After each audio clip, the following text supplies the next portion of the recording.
Hello, everybody. Thank you guys so much for coming to our webinar on how to make call time suck less. I am Brenna.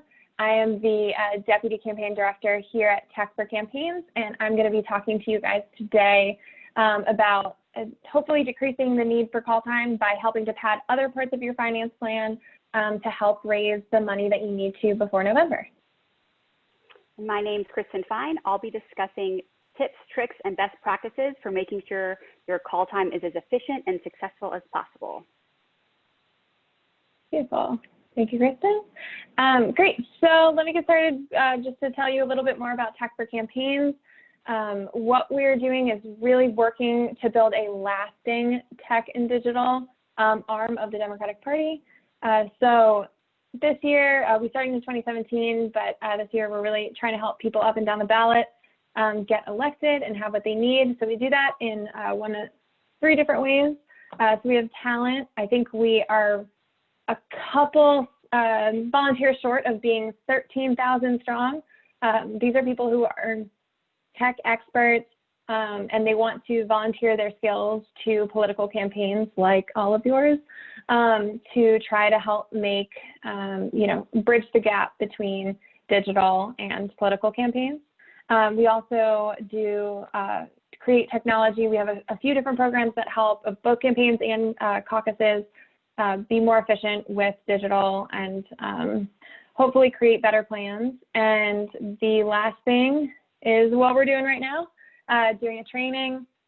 So we do trainings for campaigns, caucuses, to try to hopefully teach some people some things that we've learned, some things we're learning still, and hopefully this is helpful to you guys. So thanks so much for being a part of it. So yeah, briefly, Tech for Campaigns, we've partnered with a whole lot of people. Like I said, up and down the ballot, we've helped federally on state levels, been featured in a couple of New York Times, Wall Street Journal, and we're really proud of our Net Promoter Score. The people that we work with on these campaigns are really happy that we have swooped in to help. So that's something that we are really glad to be giving to these campaigns, all of these fun tools. So great, so I will get started with how we can help pad other parts of your finance plan in order to make up for if you guys aren't doing as well with call time. So just to give you a little bit of background and why I'm able to talk about this, I have worked on 7 different races in senior staff positions, but I have been a finance director 3 different times, most recently for my Congresswoman, Elaine Luria in Virginia, but I will always hold a special place in my heart for fundraising. So I wanted to kind of give you a couple tips and tricks for what we can do there. So with call time, obviously, if that number is going down, there are other things that you can pad. So specifically, I want to talk about events, and fundraising events obviously look very different now. So we'll talk a little bit about that. And also your PAC and member should definitely be something that you're pushing towards. And then little things like field. So a lot of people aren't coming to the campaign office anymore to pick up a bumper sticker or a yard sign, and just making sure that you have those sign-up pages that people are now signing up for online. Make sure those go to an ActBlue page.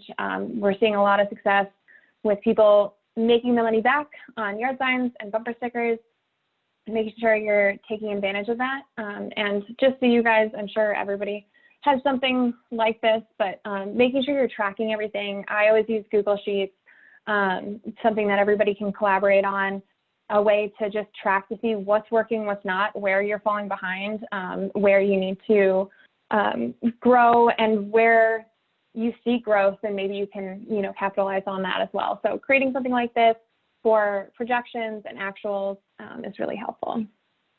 So next, just to specifically talk about PACs, I think creating something that looks similar to this is really helpful too. Once you have that list, and obviously, I'm sure everybody is doing this, but going and thinking of all the possible things that your candidate can relate to. So if your candidate is a female, make sure you're finding all those organizations that help female candidates, et cetera. But also tracking it and guessing how much that they've given to other campaigns like yours. seeing how much money is on the table. Obviously, you're not going to get all of it in, but knowing how much is there and how much is possible is really helpful to planning towards the future. So great. So something else that I've seen be hugely successful are these virtual fundraising events, which are actually very fun and cool and working, which is the best part. So there's two kinds of things that I just don't want people to confuse. So there are town halls, which is really a way to expand your name ID, get your campaign's information out to a bigger audience. Those are, those Facebook Lives, different things like that.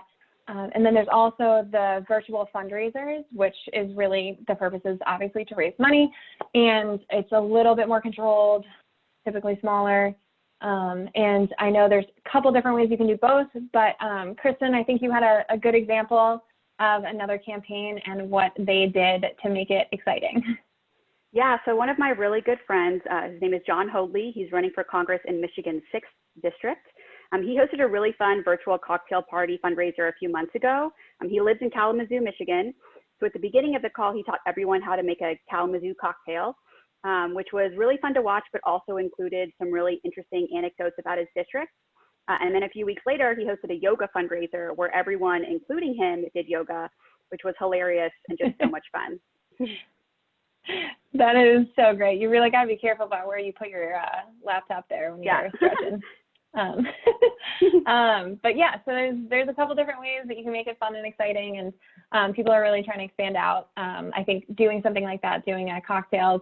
I know somebody else who had a professional gardener on theirs, and everybody brought their computers outside and said, "Why is my plant dying?" And the gardener was able to provide some advice. So there's a lot of different ways to do it, but making sure that you're keeping people's attention is really vital during these virtual events. Great, so how to do them. There's a couple basic tips and tricks that hopefully will help you guys when you're doing them. So the first two steps are very similar in the overall timeline to how to make it successful. It's very similar to just a regular fundraiser that you would have in person. So creating the event, making sure the links all work, making sure you have an Ask Blue, making sure you have a good host committee, people who are willing to open up their networks, invite them to the event. So having all of those things, and making sure you have a surrogate. So before, you didn't necessarily have to have a big shiny, thing to lure people to a fundraiser at a fancy house, but it's really important now to have that surrogate, have something exciting, have cocktails. And so setting that up early is great. Sending the invites, all the same, make sure those emails go far and wide, phone calls are made, texts are sent, and that also a great thing that you can do is give a template to anybody who's a co-host, make sure they have all the information. It just makes it easier and more likely for more invitations to go out. So here's where things change a little bit between the virtual and the in-person. So for a virtual fundraiser, creating visuals like what you see here, anything that you guys have that you want to show about your campaign, if it's a 5-minute little presentation, make sure there's something that's eye-catching that keeps people involved and engaged. There's no longer, a fancy house with food and drinks and other people. You need to keep their attention in other ways. So creating that early is really, really critical. So sending the confirmation email too. People have, a need to know how to log into these. Not everybody is comfortable with Zoom yet. I would also recommend sending a quick how-to, either in an email or a separate document, to say, hey, if you've never used Zoom, that's okay. Here's how to do it. Here are the steps. Encourage them to log on a few minutes early. So sending that information out at least a day in advance is really, really helpful. And then 30 minutes before, test your sound, see what's in your background, make sure there's nothing weird back there, make sure it's not messy or distracting. There's definitely, you can ruin a good event if 5 minutes in, you still don't have it working properly and you start dropping people off. So make sure that you're checking everything out early. Okay, so here's how you get the money, the important part. So how do you maximize the ask? This is working so well, and I'm so excited about it. So basically, during the event, not at the very, very, very end. You need 5 to 10 minutes for this. Have the moderator, the candidate, the surrogate, the speaker, whoever you think is best to make the ask. Somebody needs to do it. Make sure that they're prepared if it's not the candidate, but make the ask, and then make sure that somebody in the chat box puts in that link. Now it's time to get out your credit cards. Here's the Act Blue link. Now, the magic of an in-person fundraiser is the social pressure of everybody else donating. You lose that virtually, but you can gain it back if you tell them who's donating. So if you write in the chat, thanks, Kristen, so much for your $250 donation. We really appreciate it. Other people are going to start getting the hint, oh, people are donating right now. And as long as you give them 5 to 10 minutes to do this, time to pull out the credit card, time to enter it. This is an incredible way. I know I was talking to a campaign the other day who said that they did this, and the donations were coming in so fast, they were having a hard time thanking everybody in the chat box. And one of their best donors texted them and said, I don't see my name. Where's my name? So people will watch and wait for their name to pop up because they want to feel special and included. So make sure that's in there. And it really works. It's so cool. So make sure that you're doing that specifically when you're doing these virtual fundraisers. And also at the very end, those people that don't give into social pressure, make sure you email them, send them a quick thing right after, make sure the template's already made before the event so you don't have to think about it. It's not going to take you 5 hours to get that email out. Send that out, make sure, because they're at their computers, they're going to be somewhere where they can do it. And maybe if they just get an email after with a little bit more information, then they will be convinced to do it. So that's all I got on that. It really works. And hopefully if call time is not going as planned, these things will help you out. And to learn more, because I didn't go totally in depth with every single part of it, but if you wanted to learn more about the virtual town halls or about the fundraisers, we have 2 guides that on our website, techforcampaigns.org, that you can learn more about. So that is all I got, and I will pass it over to Kristen. Awesome, thanks, Brenna. So my name is Kristen Fine. I'm an account manager here at Tech for Campaigns. Before joining Tech for Campaigns, I was a campaign manager and finance director for campaigns across Texas. And then I worked for several tech startups in the political software industry. So I'll be talking about best practices and ideas for a more successful and efficient call time session. So the best way to ensure smooth call time is making sure your candidate is prepared mentally. One thing we've been hearing a lot of lately is that candidates have a really strong desire to talk to constituents on the front lines, and this often can interfere with call time. So one idea for addressing this is setting up a wellness check call time, which allows candidates to talk to constituents in the industries most affected by COVID-19. So to make this work, you're going to need to set limits and schedule this at the beginning or end of call time. To figure out when you should schedule these wellness check calls, you need to know your candidate and what motivates them. Are they motivated by hearing stories of voters before a call time, or would that be a great way to end the day? It's important that everyone knows that this is not call time. Make sure your candidate calls in district people only, and don't spend too much time prepping these calls. Definitely track these calls on the same sheet as your fundraising calls, so you know exactly how much time is being spent per day and per week, and if it's affecting fundraising. This might, so it might seem basic, but also make sure your candidate can do call time in a clean, quiet environment, free from distractions and with good Wi-Fi. It's really important that the entire campaign team knows not to call or text during call time hours, and set up a system for the candidate to get messages during call time. Food and snacks are really important as well. Nobody wants to staff a hangry candidate during call time. I have a 4-year-old who loves to interrupt me during my workday, so I understand better than most how important it is to make sure you include your candidate's spouse or partner to make sure they're included in discussions about scheduling, especially when it comes to childcare. We've been hearing a lot of candidates, especially those with small children at home, that doing call time at home without interruptions is almost impossible.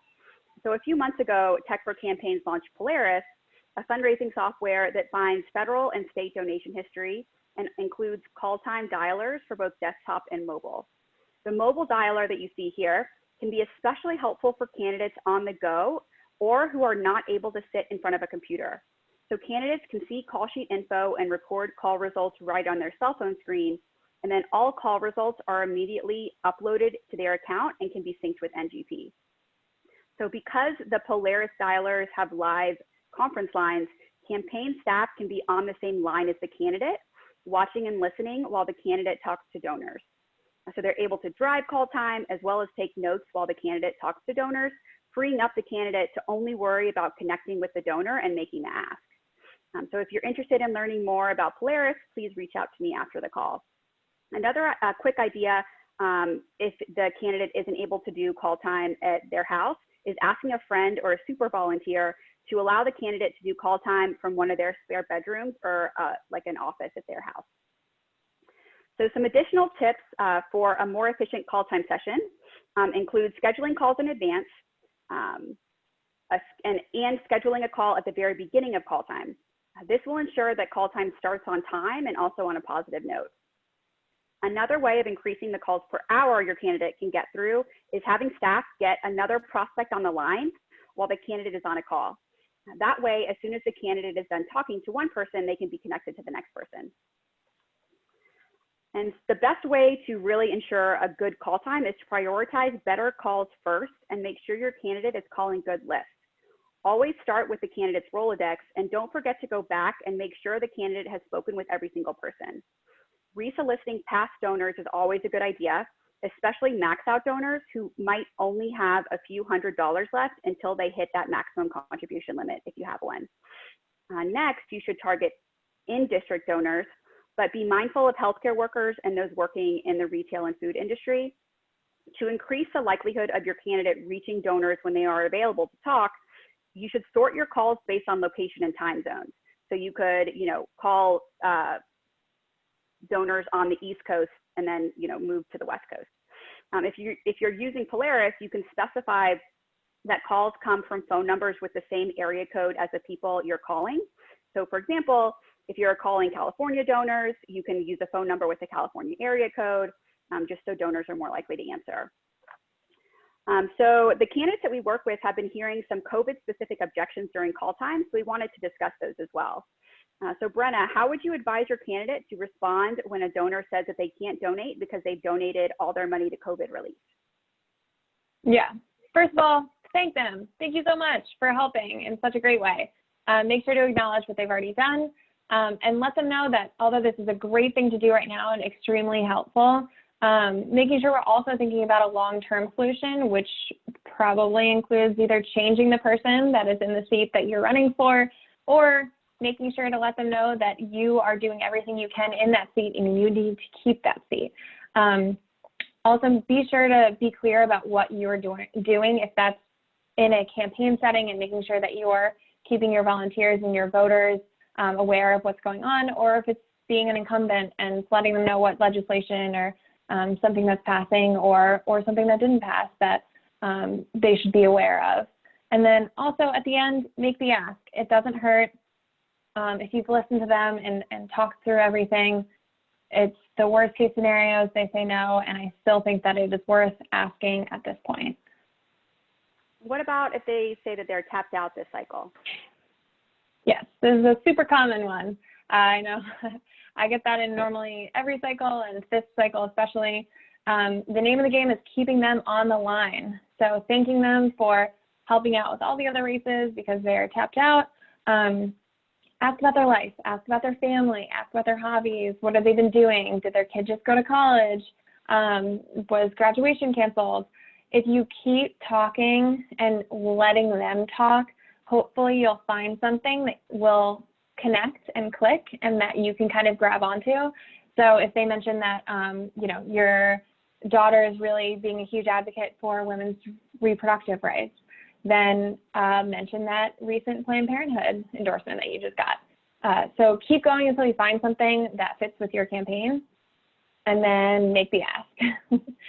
Spoiler alert, all of these are going to end with that same thing. Yeah, I like the idea of keeping them talking. That's something that I don't think I would have thought of before. So what about if they say, my business isn't doing well or the stock market is down?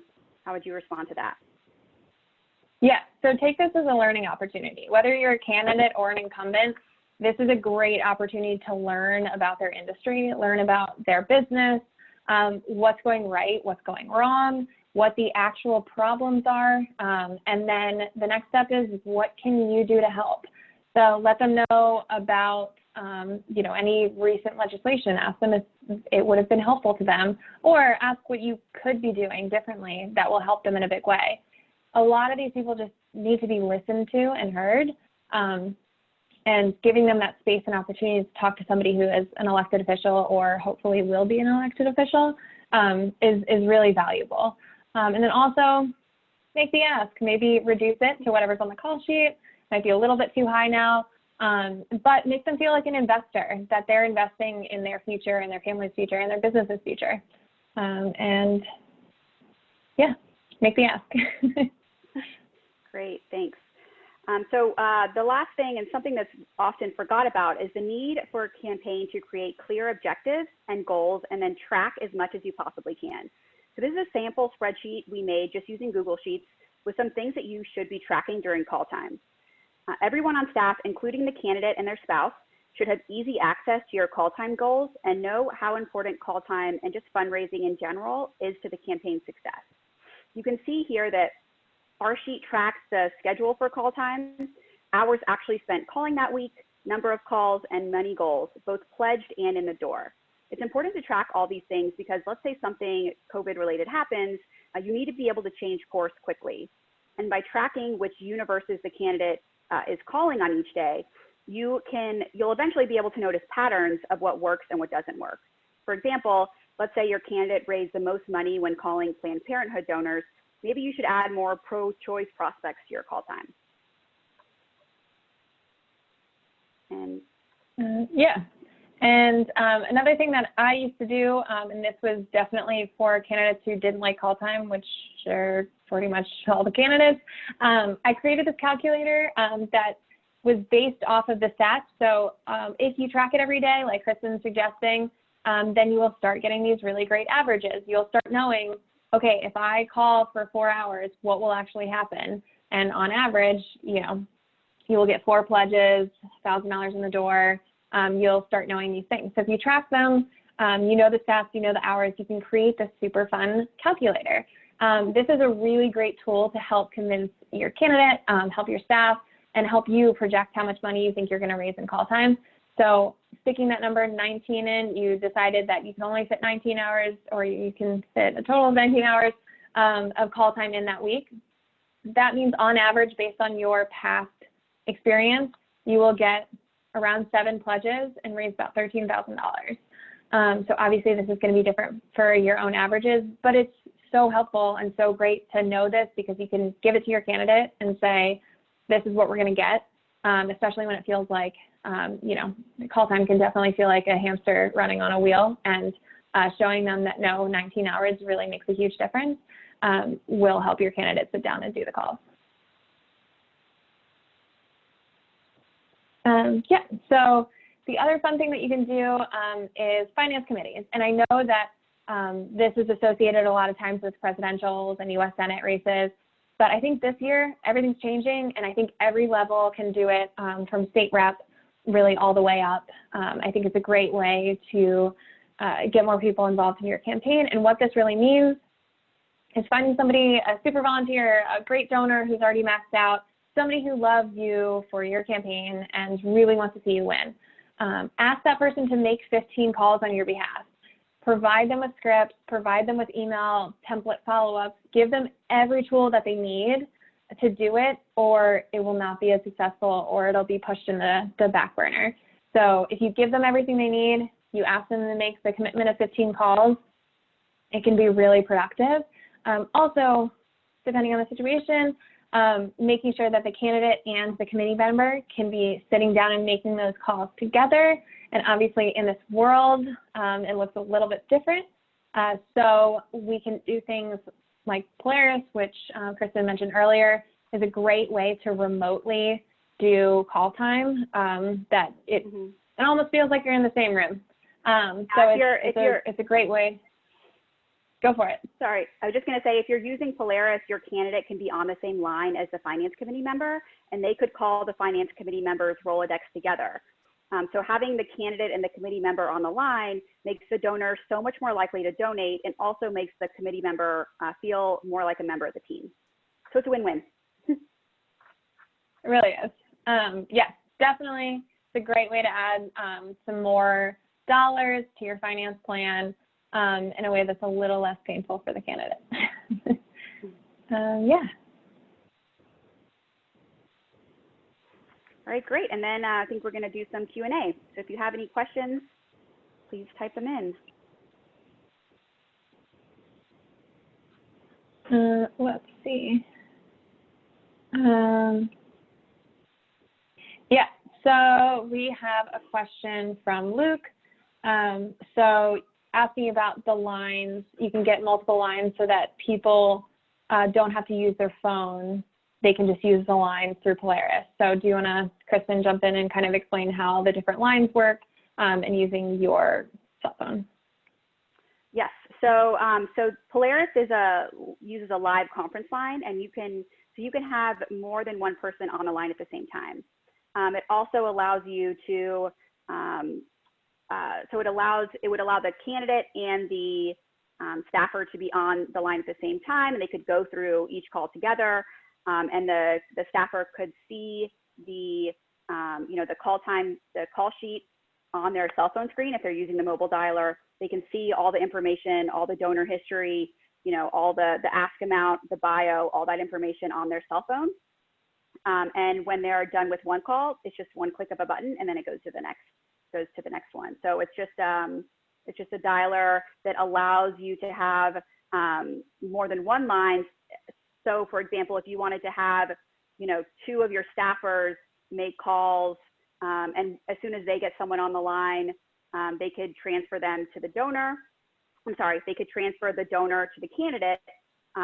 You could do that as well, like double or triple dialing, which also allows the candidate to just be speaking to as many live humans in succession as possible.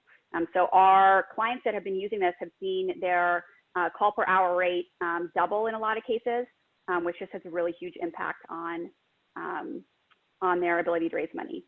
And I'm happy to talk more about it later. Excellent. So Philip asked, can you elaborate on how having a committee member on the line makes people more likely to donate?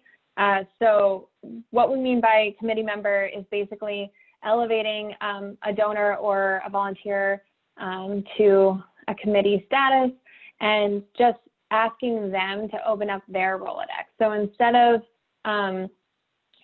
the candidate just calling through randomly through, let's say, a law firm and just, if there's 10 great donors in a law firm, maybe if you knew somebody at that law firm who is already a donor of yours and already likes the campaign, if they're willing to sit down with you and they're willing to call and say, hey, buddy, I just saw you yesterday. How's that project working on? Also, while I have you, I'm with the candidate and would love to tell you more about his campaign or her. So it's a great way to open up different Rolodexes and get a larger amount of people involved in the campaign that maybe are just really hard to get to. And also, all of the research has shown that, all the research has shown that someone is so much more likely to donate to a candidate if someone that they know asks them to. So having that kind of social pressure on the line and making that personal connection through a shared contact increases the chance of actually getting a donation by a lot. Yeah. And then just to clarify too, Kristen, when people are calling through Polaris, is it their phone number or a Polaris phone number? So the donor sees it's a Polaris phone number that we assign to you. So you can choose the area code, and you can change the area code depending on who you're calling.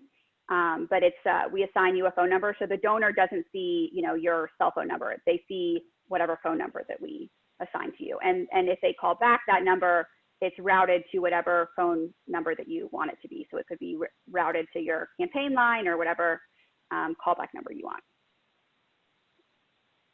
Great. So got a lot of interest in Polaris. This is great to hear.